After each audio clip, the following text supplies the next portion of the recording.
Breaking the cycle of negative thinking requires self-awareness, intention, and practice. Here are some strategies to help. 1. Recognize negative thoughts.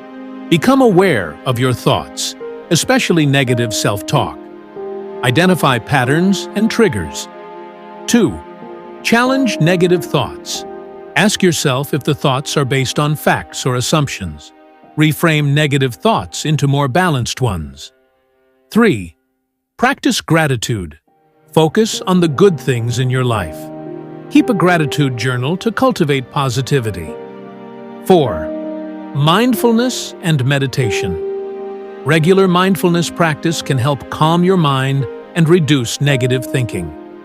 5. Physical activity.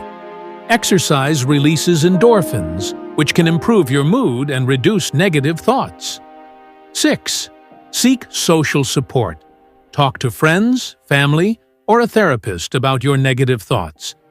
Sharing can help you gain perspective. 7. Reframe problems as opportunities. Try to find the lesson or opportunity in challenging situations. 8. Practice self-compassion. Treat yourself with kindness, understanding that everyone makes mistakes.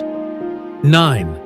Set realistic goals and celebrate achievements. Break down large tasks into smaller, achievable goals. Celebrate your successes. 10. Limit negative influences. Avoid excessive exposure to negative news